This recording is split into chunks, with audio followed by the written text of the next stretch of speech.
Natukom il-lejla tajba. Din hija xandira diretta mis-Santwarju Nazzjonali tal-Madonna ta' Pinu fl-Arb Għawdex, fejn ser inwaslulkom il-Lezzjo Divina ta' dan l-ewwel ħadd tar-Randan. Illum il-Lezzjo Divina se titmexxa mill-Isqof ta' Għawdex Anton Tewma.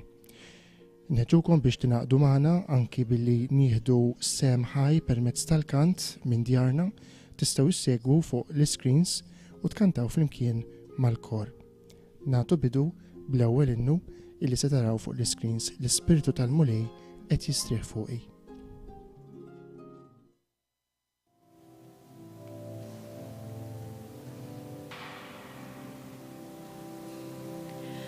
L-Ispirtu tal-Mulej qed jistrieħ fuqi. L-Ispirtu tal-Mulej jikkonsagrani. Ħanwassal b'xara tajba lil fqajri faraġ u slim ħelsin lil-lim jasri. L-Ispirtu terfu den qed jistrieħ fuqi. Idaw għal triqti twila ftit mudlama. Jagħtini għanja ġdida x'nanni bħeġġa lil bnedmin kliem mimli slim inxandar lil kulħadd. L-Ispirtu ta' kuraġġ qed jistrieħ fuqi. Ħanati xhieda ħajja ta' twemmini. Jislifni l-qawwa tiegħu biex inxandar kull imkien l-isbaħ aħbar is-saltna ta' Ġesu.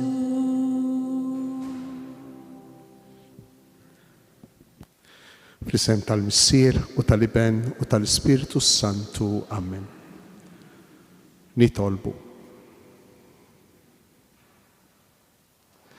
Missier Qaddis, inroddulek ħajr li tajtna dan iż-żmien ta' grazzja, dan iż-żmien ta' salvazzjoni, iż-żmien tar-Randan imqaddes. Għatina li imbuttati mill-Ispirtu tiegħek bħal ibnek Ġesu nidħlu fid-deżert tal-ħajja tagħna biex niltaqgħu ma' nfusna mal-grazzja tiegħek, mas-sabiħ li inti tatina, imma wkoll mad-djufijiet tagħna, imma wkoll mal-limiti tagħna. Għatina d-don tal-konverżjoni, tal-bidla tal-qalb, għal-realizzazzjoni tagħna bħala bnedmin, għal-realizzazzjoni tagħna bħala wliedek, għal-ġid ta' xulxejn u għal-glorja tiegħek. Inti li tgħix wis-saltan għal dejjem ta' dejjem. Amen.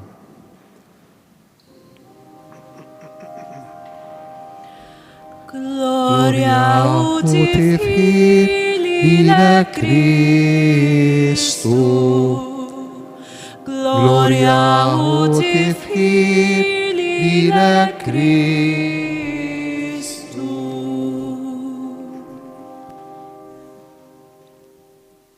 Qari mill-Evanġelju skont San Mark.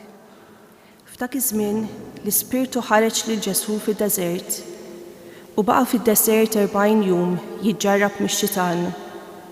Kien jgħix mal-bejjem selvaġġi u kienu jaqduh l-anġli.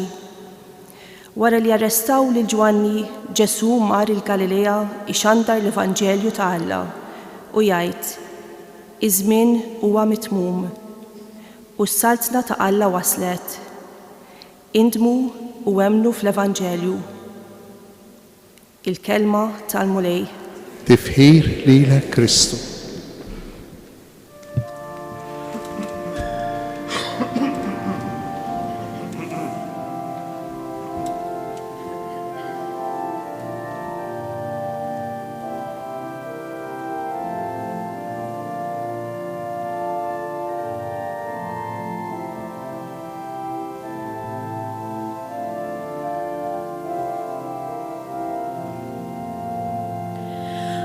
The kingdom of God is justice and peace and joy in the Holy Spirit.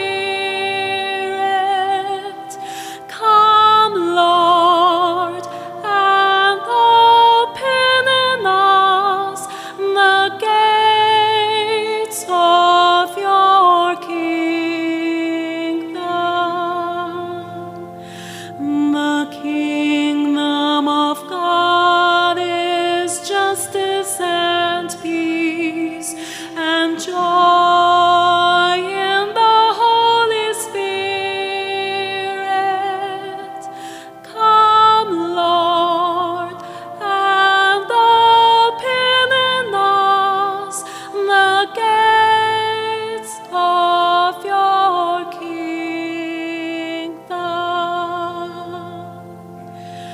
The kingdom of God is justice and peace and joy in the Holy Spirit. Come, Lord, and open in us the gates of your kingdom.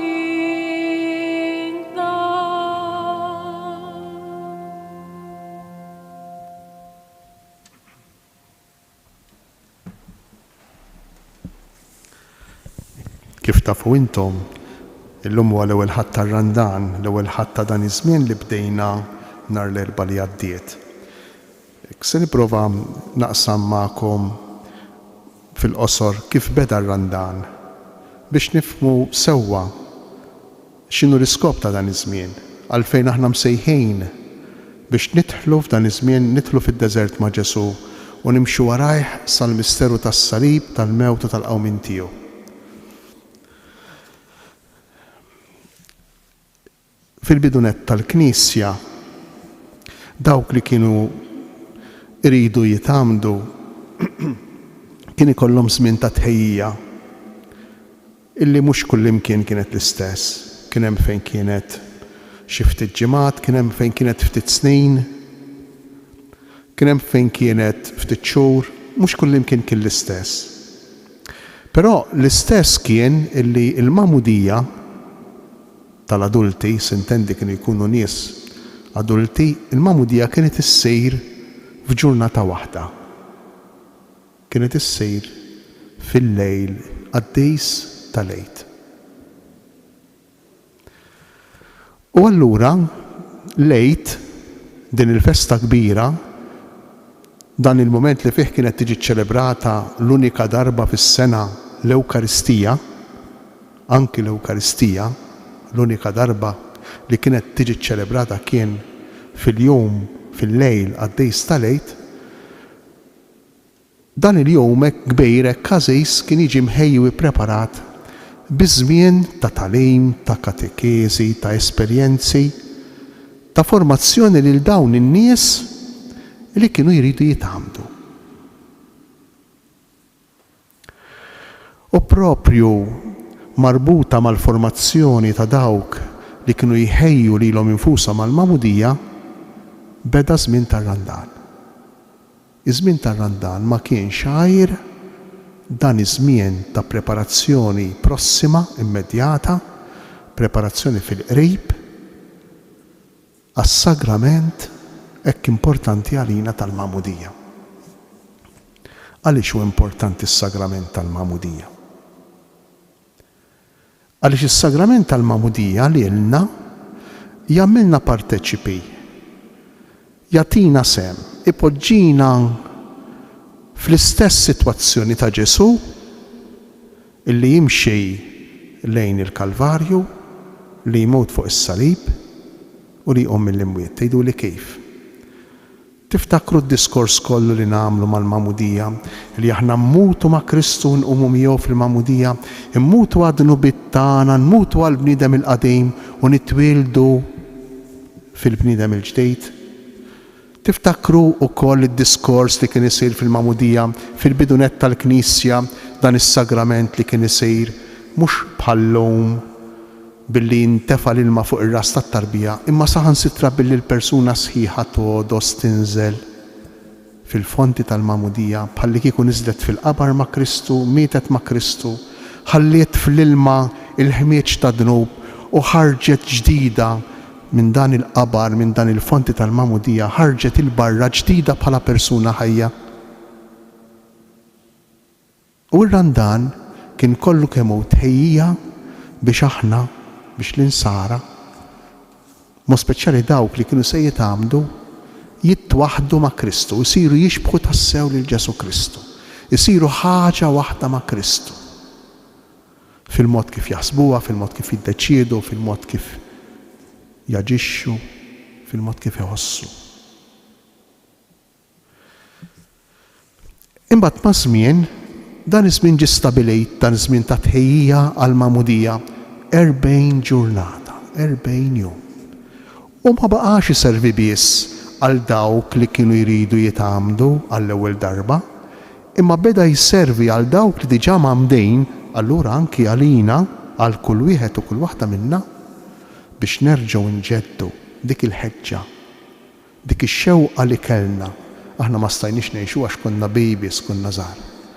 Dik il-ħeġġa li kellhom dawn in-nies adulti biex isiru jixbħu lil Ġesu, biex isiru dixxipli ta' Ġesu, biex jinqatgħu mill-mentalità tad-dinja, biex ma jibqgħux jirraġunaw jaġixxu bħal nies l-oħra, violenza, korruzzjoni, gideb, sensualità, imma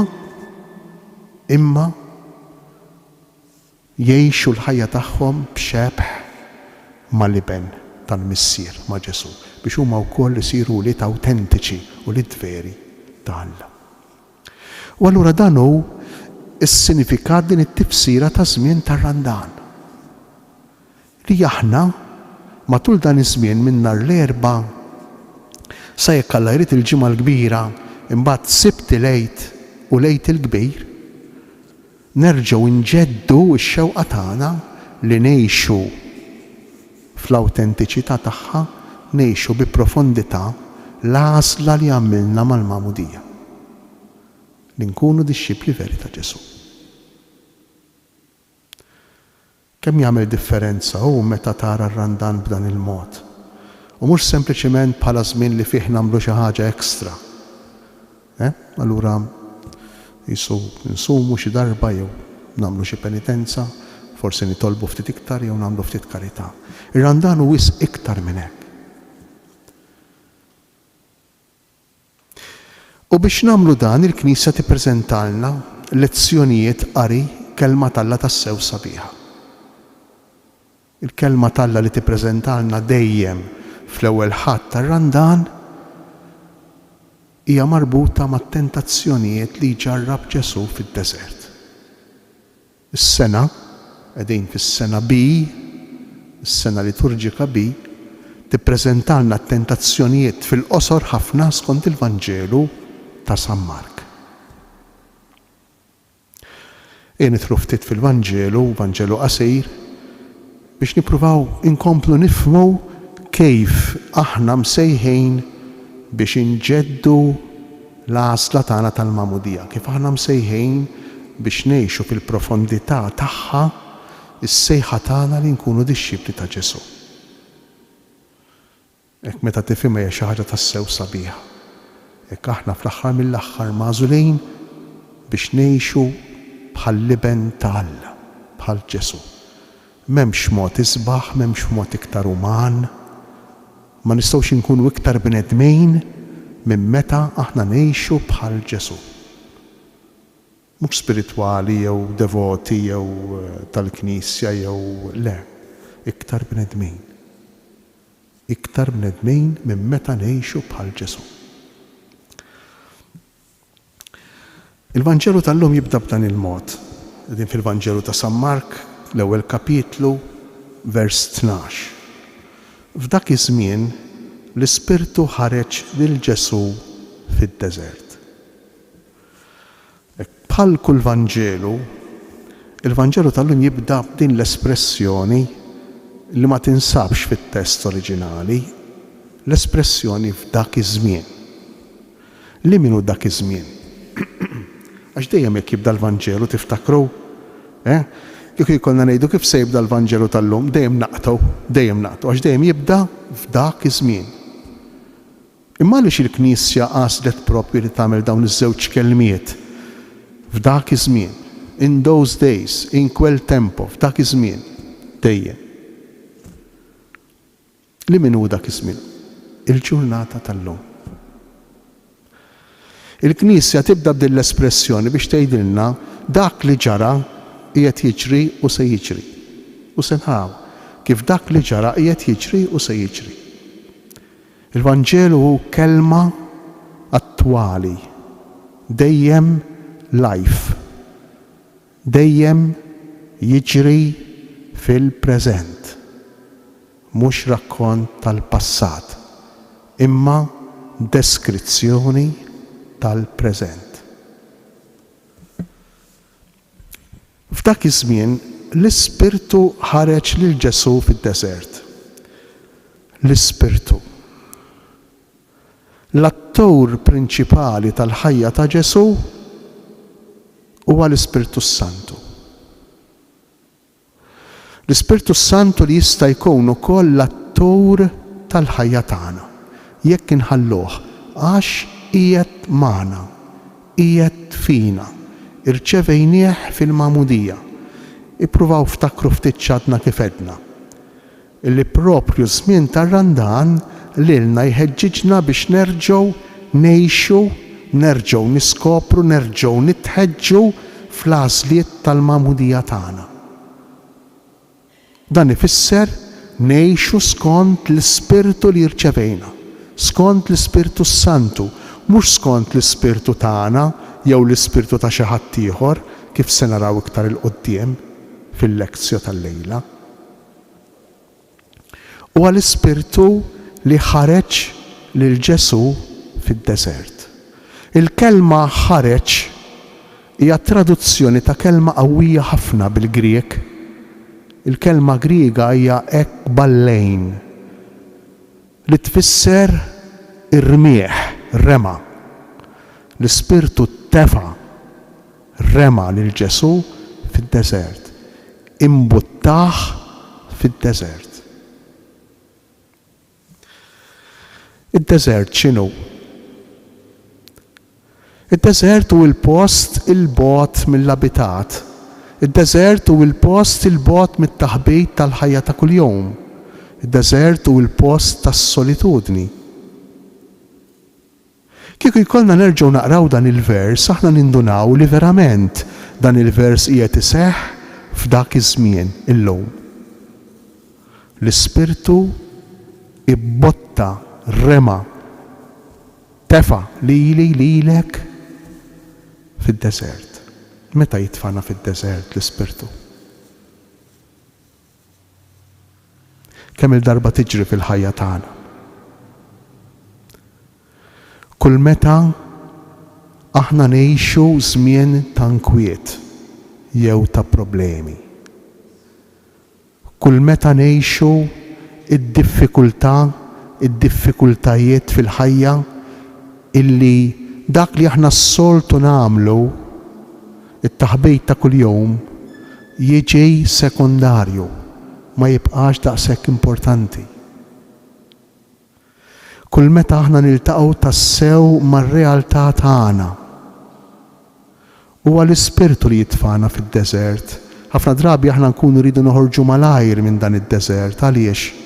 Għax niddejqu nidħlu fil-profondità tal-persuna tagħna u nippreferu ngħixu aljenati, nippreferu ngħixu storduti, nippreferu ngħixu fl-illużjoni li aħna sew, anki jekk kull meta nieqaf u nħares tassew lejha nnifsi u nirrifletti tassew fuq ħajti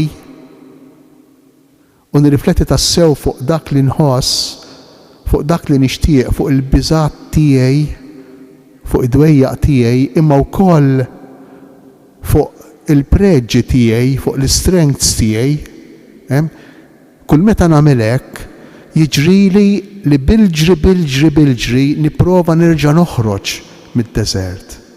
Ma nkunx irrid noqgħod għal żmien twil miegħi nnifsi, niddejjaq miegħi nnifsi. Għax hemmhekk niltaqa' mal-faqar tiegħi. Hemmhekk niltaqa' mal-uġieħ tiegħi, hemmhekk niltaqa' mad-dwejjaq tiegħi, hemmhekk niltaqa' ma' dak li nħoss li jonqosni mal-biżgħat tiegħi. Imma dik hija r-realtà tal-persuna tiegħi. Dak huwa jien. U dak huwa l-veru jien. Forsi ħafna azzjonijiet, ħafna deċiżjonijiet jiena nagħmilhom f'ħajti propju minħabba dak id-deżert. Ħanġibilkom eżempju ħalli niftehmu. Għalija l-flows huma fundamentali, importanti, tanti li naħdem minn filgħodu sa filgħaxija biex jkolli dejjem iktar. U qatt huma biżżejjed għalija. Min barra xi ħadd jgħid il-laħwa dak kemm hu xortih tajba kemm għandu flows, kemm jaħdem, kemm jistinka. Imma kieku jkollha dik il-persuna tieqaf u tistaqsi. Imma x'inhu dak li lili qiegħed jimbuttani kważi f'ġirja li taqtali nifsi biex ikolli iktar u iktar u iktar. Min xiex qiegħed nibża. Dak wis probabbli isib xi ħaġa illi ma tantx toġbu, forsi qiegħed jgħix insikurezza kbira u jixtieq isib is-security tiegħu, is-sigurtà tiegħu fli jkollu il-flows. Jixtieq iserraħ rasu b'dak li għandu. Għax fil-fatt meta jieqaf u jirrifletti jinduna illi mhux f'postu, mhux f'siktu, li hemm biża' ġewwa fih, li mhux verament kuntent. Ippruvaw irriflettu ftit allura li dak kollu li nagħmlu fil-ħajja tagħna ikun ħireġ minn dan id-deżert. Eżempju ieħor nixtieq li t-tfal tiegħi jilħqu.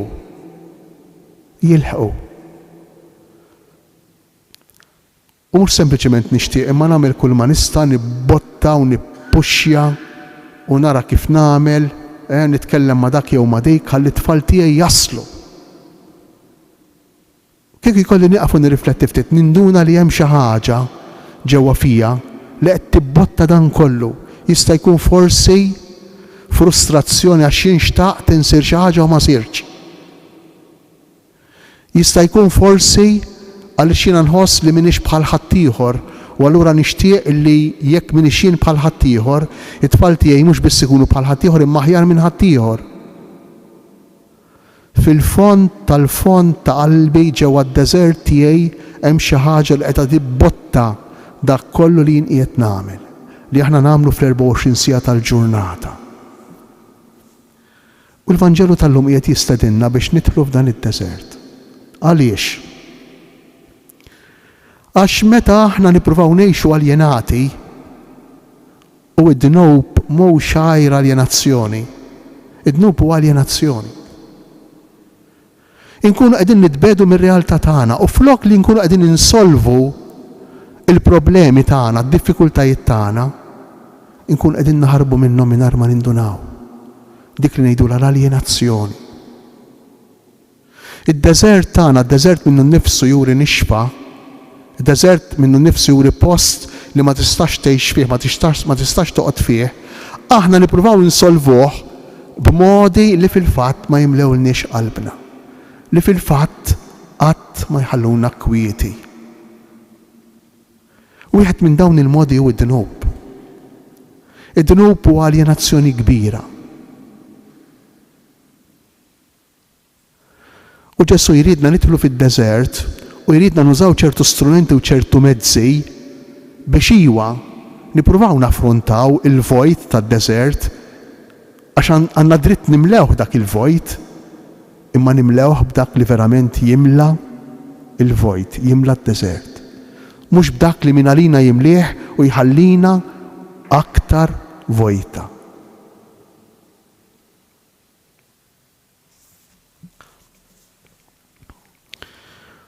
U baqa fid-deżert 40 jum jiġġarrab mix-xitan.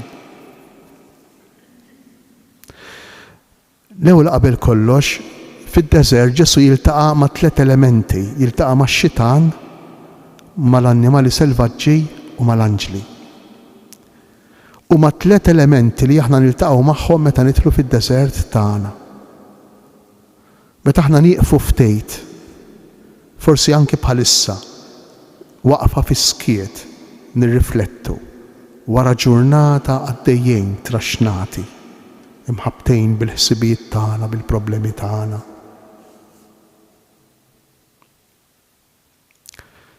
Kemm ngħixu uġieħ fil-ħajja, kemm ngħixu uġieħ. Ir-rabja pereżempju. Li tagħmel ħafna ħsara lilna nfusna. Ma ninsewx li r-rabja ma tagħmilx ħsara lill-oħrajn li nirrabjaw għalihom qatt. Ir-rabja tagħmel ħsara lilna nfusna. Lejra, pereżempju. L-istess tagħmel ħsara lilna nfusna. U ma kollha modi żbaljati ta' kif aħna nippruvaw nimlew il-vojt tad-deżert. Issa naraw li min huma t-3 tentazzjonijiet il-kbar li ġarrab Ġesu wkoll fid-deżert.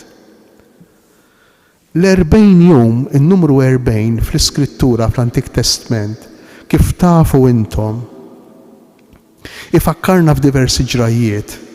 L-40 ġurnata tad-Dilluvju, żmien ta' purifikazzjoni, l-ilma jinżel fuq l-art biex jippurifika.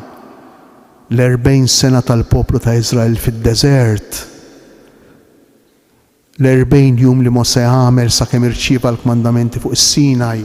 L-40 ġurnata li għamel Ġona jipritka l-konverżjoni fil-belt ta' Ninwe.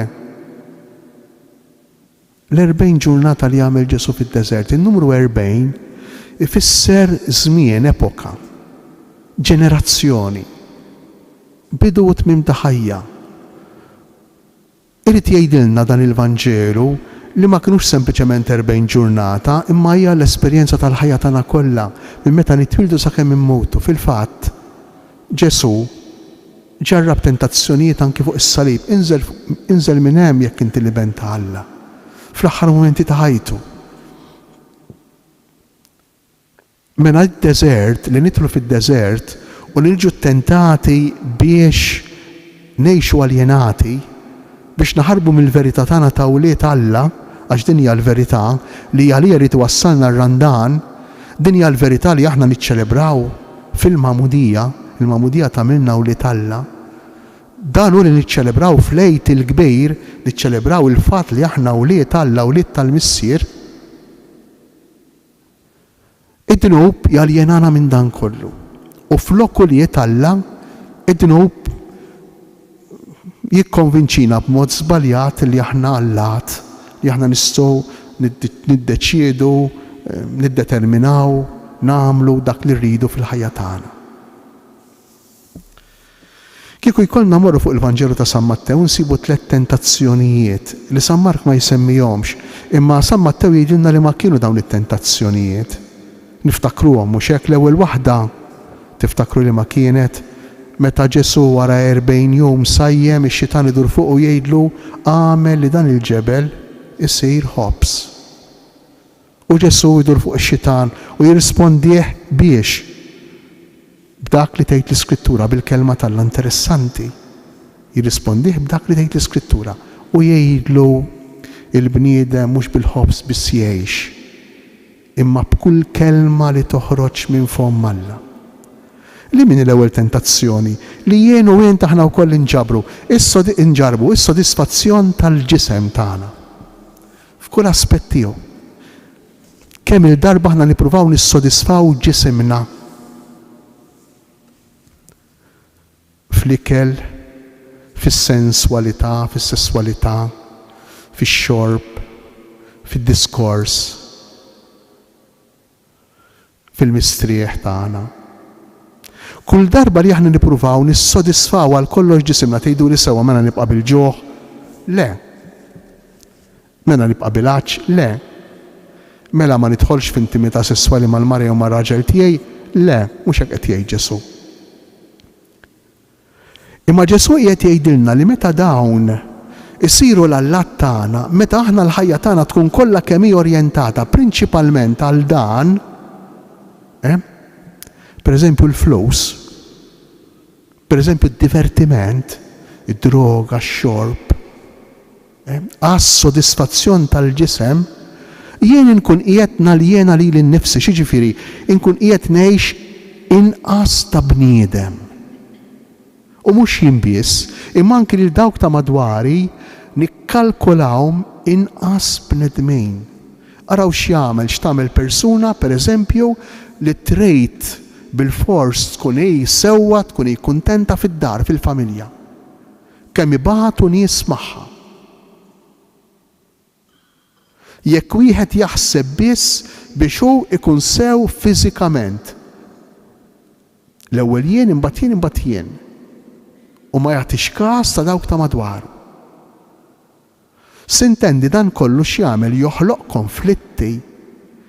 Araw pereżempju x'jiġri meta żagħżugħ irid iħossu kontinwament il-fuq minn normal u allura bil-fors irid jieħu droga biex lilu żommu eċċitat. Araw x'jiġri. Meta il-bżonn tas-sodisfazzjon fiżiku isir l-iktar ħaġa importanti. Ma jibqax jikkalkula pereżempju minn fejn se jġib il-flus jew kif se jġib il-flus biex jakkwista dak li jrid, dak li jixtieq. Ma jibqax jikkalkula kemm qed jagħmel ħsara lil ħaddieħor meta jbih is-sustanzi forsi mħaltejn b'ħafna imbarazz biex hu jibqalu biex ikollu biex jixtri għal bżonnijiet tiegħu, għal dak li jrid hu. Id-dnub l-ewwel qabel kollox mhux ksur ta' regoli jew ta' liġijiet, imma l-ewwel qabel kollox id-dnub huwa aljenazzjoni mill-umanità. Insiru inqas bnedmin, issir inqas persuna. Għalhekk il-kmandamenti mhux tant biex nobdu bil-fors regoli u liġijiet le, imma direzzjoni kif aħna nistgħu ngħixu aħjar l-umanità tagħna. It-tieni tentazzjoni x'kienet?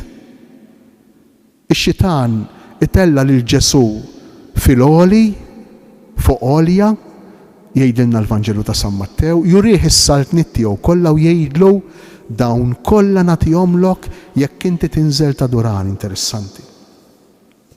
U Ġesu jgħidlu hemm miktuba dura biss lil mulejja Alla tiegħek. It-tieni tentazzjoni x'inhi? Kif isseħħ f'dak iż-żmien it-tieni tentazzjoni llum? It-tentazzjoni tal-possediment li jkolli li nakkumula. Li nakkumula. Possediment u poter li jkolli. Allura hawnhekk hux hekk li jkollna il-ġejt.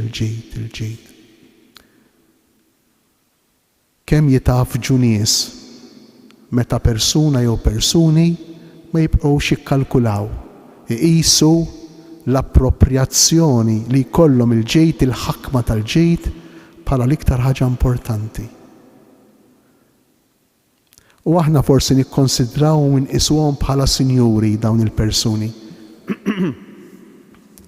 Serħu raskom li aktar ma tkun il-kilba għal-ġejt ifisser li akbar ikun il-ġuħ u akbar ma jkun il-ġuħ għal-ġejt akbar tkun is-sensazzjoni tal-faqar. Jista' jkollu proprjetà jew flus kemm irid, imma jekk il-kilba, jekk il-ġuħ għal-ġejt huwa kbir ġewwa fih, jekk dak huwa qiegħed jiddereġih, dak isejr l-Alla tiegħu u jsir skjaf ta' dan il-ġuħ, ta' dan l-aċċ li għandu u x'jiġri jgħix dejjem ta' fqejr. Ta' fqejr mhux għax m'għandux fejn jiekol jew fejn jorqod jew m'għandux biex isifer le, imma x'dejjem irid, dejjem jonqsu. Is-Sinjur mhux dak li għandu ħafna, imma dak li jikkuntenta ruħu bli għandu. Is-Sinjur mhux dak li għandu ħafna, imma dak li jikkuntenta ruħu bli għandu. U interessanti għax Ġesu irid jeħlisna minn din l-aljenazzjoni. It-tielet tentazzjoni li nsibuha fil-Vanġelu ta' San Mattew. Ix-Xitan itella lil Ġesu fuq il-pinnaklu tat-Tempju u jgħidlu aqbes minn fuq għal isfel għax hemm miktub li jiġu l-anġli tiegħu u jilqgħuh. Ix-Xitan stess din id-darba jikkwota l-Bibja. Jikkwota Salm 91, dan is-Salm 91 kien jafu tajjeb ix-Xitan għaliex? Għax kien jintuża mir-rabbini Lot fl-eżorċiżmu dan is-Salm. Meta kienu jkeċċu xjaten ir-rabbini Lot. Jiġu l-anġli tiegħu u jilqgħuh u ma jiġrilu xejn. U Ġesu idur fuq ix-Xitan u għal darb'oħra jirrispondih bl-Iskrittura u jkeċċih. Itlaq minn qudiemi. Itlaq minn qudiemi. It-tielet tentazzjoni kif isseħħ f'dak iż-żmien, kif isseħħ illum? Hija tentazzjoni li ngħixu ħafna, ħafna, ħafna. It-tentazzjoni tal-apparenza li jien nidher importanti, li jien nidher aħjar. It-tentazzjoni tas-supervja. Li jien inkun aktar minn dak li jien. Illi jiena jekk jista' jkun nidher aħjar mill-oħrajn. Illi jien jekk jista' jkun ikolli l-istima u l-qima tal-oħrajn. Tgħiduli mhux tajjeb li tkun mela mhux tajjeb. Imma jekk dejn tispiċċa biex tkun l-iktar ħaġa importanti f'ħajti, prattikament x'jiġrili?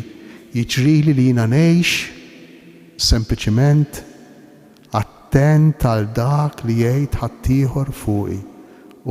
Kemm hawn nies, kemm hawn minna li ħsiebna biss biex nagħmlu skont kif jgħid ħaddieħor fuqna. Bħall-istorja tal-ħmar, tafuha kollha kemm intom l-istorja tal-ħmar u x'hekk. Missier u iben kienu mexxejn minn raħal bi ħmar. It-tlieta li huma kienu mexxejn. In-nies tar-raħal qalu għadaw imsieken. Daw tlieta ħmejr mhux wieħed għax għandhom il-ħmar u flok li xi ħadd tela fuqu mexxejn mal-ħmar. U l-missier tella lit-tifel fuq il-ħmar, għaddew minn raħal ieħor u n-nies tar-raħal bdew jgħidu kemm hu kattif tat-tifel. Missieru miskin għandu żmien, għajjen, miexi, tella dat tifel jgħid fuq il-ħmar komdu l-missier miexi. U dat tifel niżel minn fuq il-ħmar u tella l-missier. Għaddew meħdejn nies oħra u qalu hu dal-missier kemm għandu qalbu ġejb u fuq il-ħmar u t-tifel miexi. Il-missier newweridu lit-tifel u tella u t-tnejn fuq il-ħmar biex hekk almenu billi kienu kuntentin nies qalu kemm huma kattivi. Il-ħmar se joqtluh, tnejn fuqu. Insomma spiċċew fl-aħħar biex refgħu huma l-ħmar. Imma dan hu dak li jiġri meta inti taqa' għal din it-tielet tentazzjoni. Dak li jgħidu n-nies, dak li jgħidu l-oħrajn. Is-supervja. Biex jiena ikolli immaġini tajba quddiem l-oħrajn mal-oħrajn. Interessanti għax kieku jkollna nirriflettu ftit dawn huma it-tlet karatteristiċi ta' kull dnub tagħna. Kienu tlet karatteristiċi ta' dnub ta' Eva, it-tlieta. Meta nidimbu, meta nisbaljaw, aħna naqgħu f'xi waħda minn dawn it-tlieta. Kemm hija għarfa l-Iskrittura. Interessanti għax meta jiddeskrivi id-dnub ta' Eva, l-awtur tal-Ġenesi jgħid, fitxu l-ktib tal-Ġenesi kapitlu 3, jgħid hekk, jgħid Eva indunat li kienet tajba l-ikel, is-sodisfazzjon tal-ġisem, l-ewwel tentazzjoni, tajba l-ikel. Imbagħad tolqtok fl-għajnejn. U l-għajnejn huma l-ewwel idejn li jaħkmu l-ġejt, li jridu l-ġejt.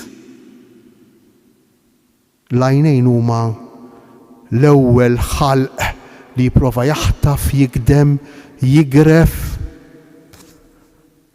il-ġejt li jsib qudiemu. L-għajnejn.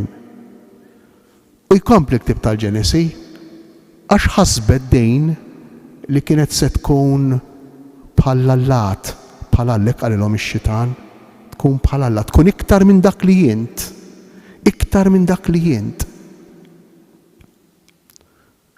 U dawn huma it-tlet tentazzjonijiet li aħna f'xi waħda minnhom naqgħu fid-dnub tagħna. Kieku tkun sew, kieku jkollna ċans illejla f'xi ħin nirriflettu ftit u ngħidu li min huma l-iktar difetti djufijiet tagħna, dnubiet tagħna li fihom naqgħu. Għax f'waħda minn dawn insibu ruħna żgur.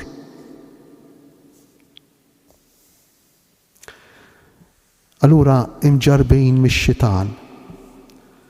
U interessanti irriflettu ftit kemm hija għaqlija l-Knisja. Jew aħjar kemm hu sabiħ il-Vanġelu, kemm hu sabiħ Ġesu. Għax li min huma tliet emejjel li l-Knisja tipproponilna l-żmien ir-randan. Tiftakru li min huma?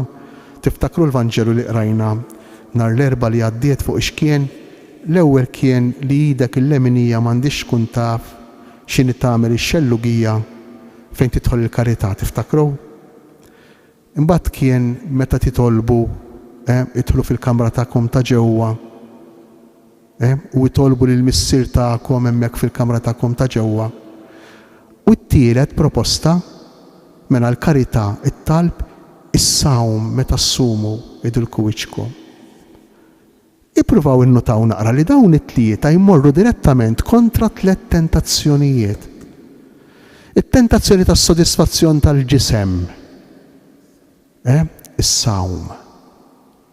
Is-sodisfazzjon tal-ġisem. Is-sawm, il-kontroll fuq il-ġisem. It-tentazzjoni tal-proprjetà li ma waħda tmur kontra tagħhom. Mit-tlieta. Il-karità. Il-karità. Li tagħti karità.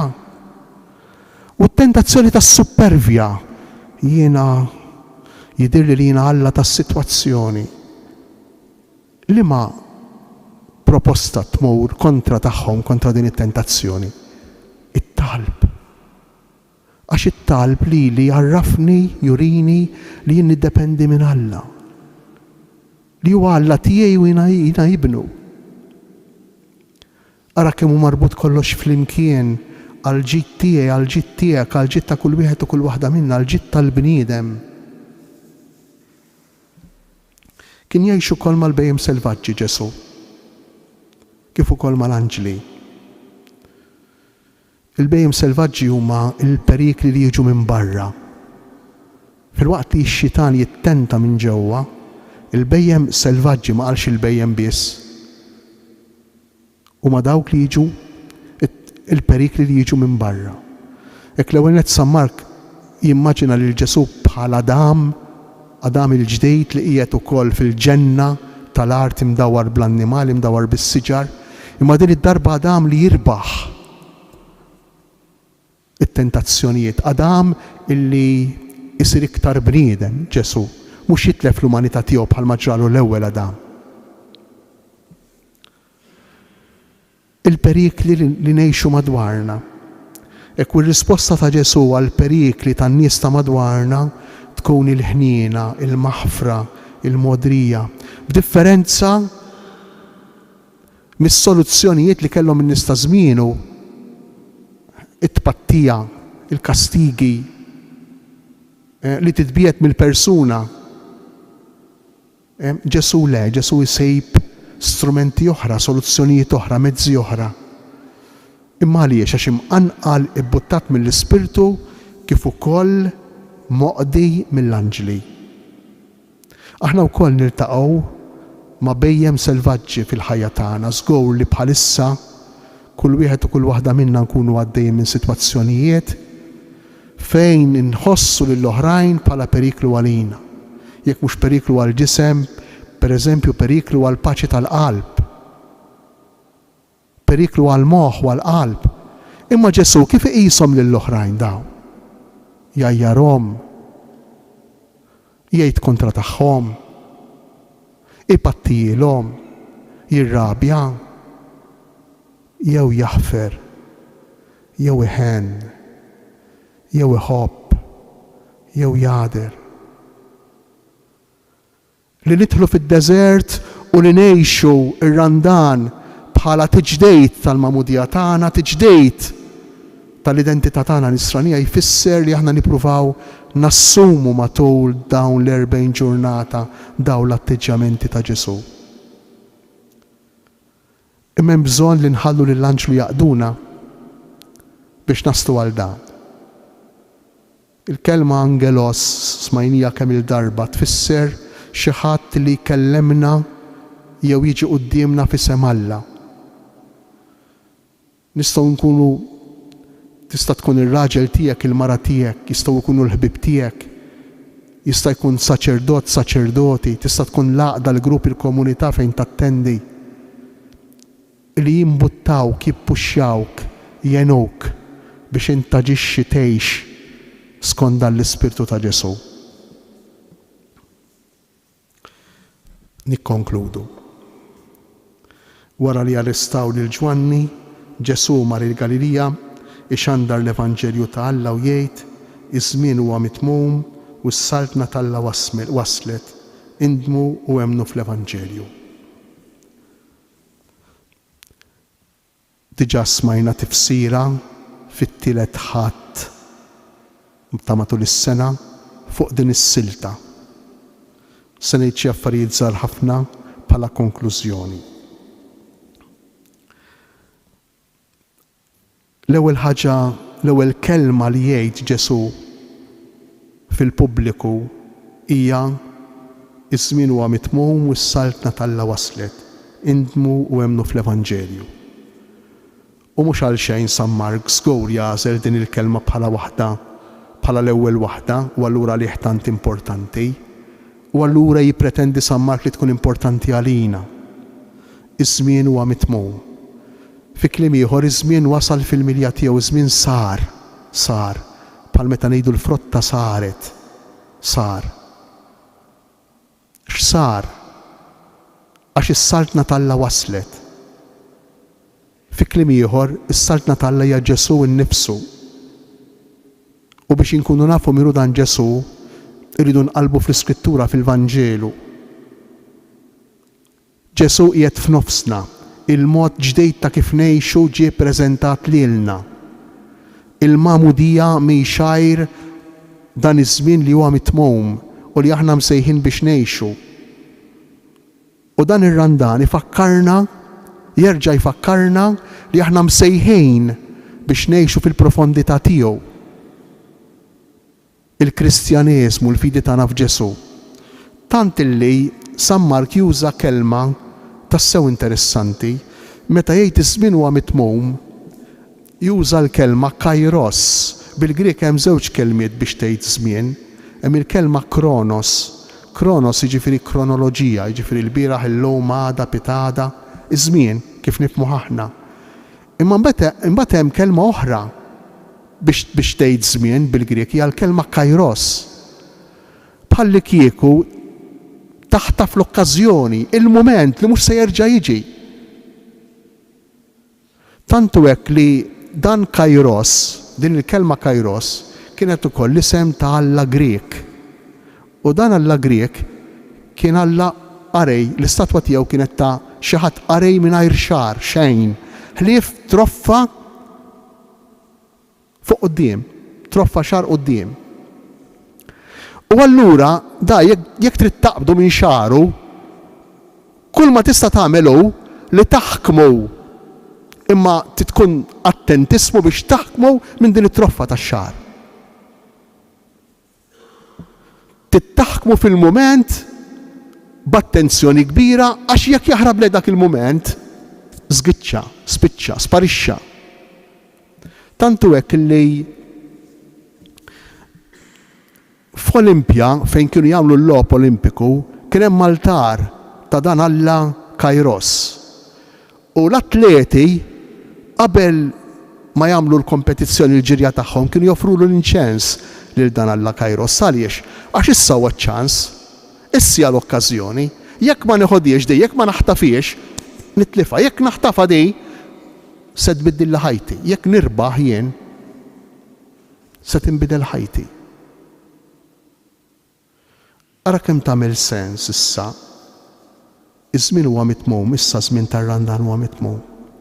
Taħtaf l-okkażjoni, carpe diem, jew issa jew qatt. Jew issa jew qatt. Is-saltna Talla waslet fi kliem ieħor, Ġesu qiegħed jippreżenta ruħu qudiemna bħala dak li huwa mħabba infinita. Bħala dak li jridna verament tassew bnedmin, tassew umani, irid il-ġid veru tagħna. U għalhekk jitlobna indmu. Il-kelma indmu l-istess hija kelma Griega qawwija, metanoia. Mhux qabel kont tidej u ma tibqax tidej. Mhux qabel kont tara l-pornografija mbagħad ma tibqax tara l-pornografija. Dak ukoll importanti, però ma tkampax fit-tul jekk inti tipprova tbiddel biss l-email. Ma tdomx. Jekk tgħid illejla ma ara minnhom il-qudiem ma rridx nirrabja iktar. Tagħmilha darba tnejn ma terġa' taqa'. Tbiddel metanoia, il-konversjoni vera, ifisser tbiddel il-mentalità. Ifisser tbiddel il-mod ta' kif taħsibha. Allura meta nirrabja jien nistaqsi u ngħid imma x'inhu jġelni nirrabja? Imma fejn ħassejtni mweġġa? Ħafna drabi fis-supervja tiegħi nkun ħassejtni mweġġa. Ħafna drabi b'xi ħaġa li rrid bil-fors jien nkun imweġġa. Provaw riflettu ftit u mhix it-tliet tentazzjonijiet ta' Ġesu. Ara kemm hu profond il-Vanġelu tal-lum. U kemm jixtieq li aħna nkunu tassew bnedmin sbieħ. Sbieħ għalina nfusna, sbieħ għal xulxin, imma fuq kollox sbieħ għal Alla. Indmu u emmnu fl-Evanġelju. U l-Evanġelju li jista' bil-mod il-mod aktar ma nisimgħuh jagħmilna bnedmin ġodda. Ibidlilna l-mentalità tagħna. Jagħmilna nixbħu lil Ġesu u allura bnedmin tassew u lied veri tal-Missier.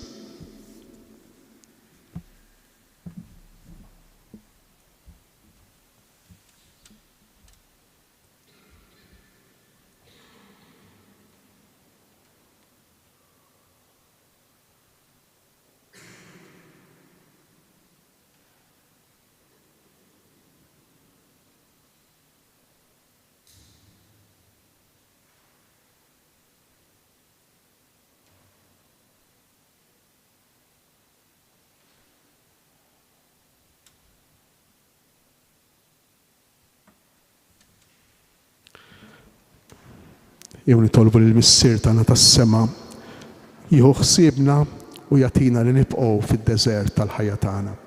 Nkantaw flimkien. Missierna li inti fis-smewit jitqaddes l-isem tiegħek, jitqaddes l-isem tiegħek, tiġi saltnatek. Ikun dak li trid inti, ikun dak li trid inti, fis-sema hekk taf l-art.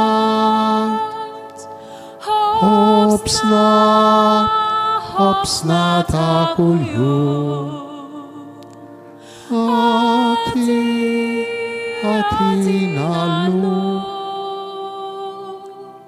aħfrilna id-dnubit tagħna, aħfrilna id-dnubit tagħna, bħalma aħna l-kol naħfru lil min ħati għalina. Jiddaħħalniex fl-ebda tiġri, jisteħli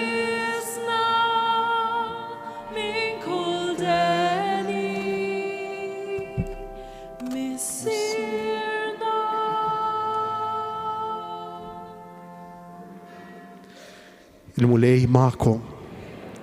Iberikkom Alla li jista' kollox, il-Missier, l-Iben u l-Ispirtu Santu. Amen. Morru fil-paċi ta' Kristu.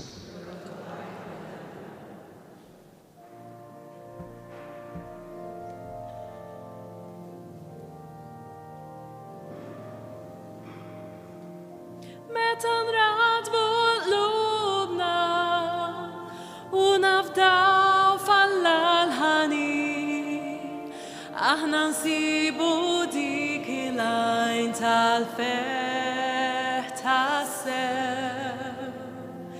Meta nollu jdejna l-fuq biex nfaħru lil-mulej, aħna nsibu tama biex nimxu il-qudiem. Nġi biex jiexu jammar fostna, sabiex neħxu fil-ħelsin, u ħabrilna s-saltna talla, u jiftħilna triq taslim. Meta radbu qlubna u nafdaw falla l-ħanin, aħna nsibu dik il-għajn tal-feħ tas-sew. Meta nollu jdejna l-fuq biex nfaħru lil. U b'dak l-aħħar innu f'din il-lezzju divina tal-lum l-ewwel ħadd tar-Randan imqaddes iż-żmien ta' 40 jum illi fihom nitħarġu fl-istess skola ta' Ġesu illi jistedinna biex imorru fid-deżert ta' ħajjitna sabiex hemm bil-qawwa tat-talb, tas-sawm, tal-karità narfu nieqfu lit-tentazzjonijiet tax-xitan, naslu fid-tmiem ix-xandira tal-lejla, xandira illi permezz tagħha tajna widen fil-qalb tagħna għall-kelma ta' Alla li dejjem stedina għall-konverżjoni. L-lezzju divina llejla tmexxiet mill-isqof ta' Għawdex Anton Tewma. Intom tistgħu terġgħu issegwu mill-ġdid din il-lezzju divina fuq il-mezzi soċjali tad-Djoċesi ta' Għawdex, YouTube u Facebook, jew anki permezz ta' diversi xandiriet li waslu ilkom fuq it-televiżjoni u ir-radju. U għalhekk nieħu l-okkażjoni biex insellem ukoll il-dawk speċjalment morda u anzjani illi qed isegwu din il-lezzju divina permezz ta' dawn il-mezzi. Qabel nagħlqu nixtieq infakkarkom fl-inizjattivi tad-Djoċesi ta' Għawdex għal matul dan ir-Randan. Mhux biss il-lezzju divina infisha illi tkompli kull nhar ta' Ħadd fis-6:30 ta' filgħaxija, imma tistgħu wkoll fil-komunitajiet tagħkom jekk tinsabu fid-Djoċesi ta' Għawdex titolbu flimkien mal-komunità bil-talba sabiħa u uffiċjali tal-Knisja l-liturġija tas-sigħat. Għal dan iż-żmien tar-Randan ukoll id-Djoċesi ħasbet biex fil-knejjes tqassam dawn il-kodba li qed taraw fuq l-screens illi bihom tkunu tistgħu titolbu it-tifħir ta' sbieħ il-jum jew anki l-għasar fil-għaxija. Għalhekk fitxu l-ħinijiet bżati fil-parroċċi rispettivi u l-knejjes tagħkom sabiex titolbu mal-komunità din it-talba sabiħa. Hija parti wkoll mill-istedina tal-Knisja f'Għawdex biex f'dan il-pjan pastorali djoċesan din is-sena niffukaw iżjed fuq il-ħajja tat-talb. U dan tistgħu tagħmluh ukoll billi tqalbu u titolbu bid-diversi talbiet li hemm fuq il-ktejjeb ejjew nitolbu illi tqassam fid-djar kollha Għawdxin. B'dik l-istedina u anki bitħeġġiġa sabiex tattendu għal korsijiet tal-eżerċizzi fil-parroċċi u l-komunitajiet jista' jkun fiżikament u mhux biss billi segwuhom fuq it-televiżjoni jew fuq ir-radju, aħna naslu biex nagħlqu x-xandira tal-lejla. Grazzi li kontu magħna, nfakrukom bħallum ġimgħa fl-istessin fis-6:30 ta' filgħaxija biex nisimgħu it-tifsira tal-kelma Alla dik id-darba għat-tieni ħadd tar-Randan. Sakemm niltaqgħu dakinhar nixtiequlkom kull paċi u ġid fil-mulej Ġesu.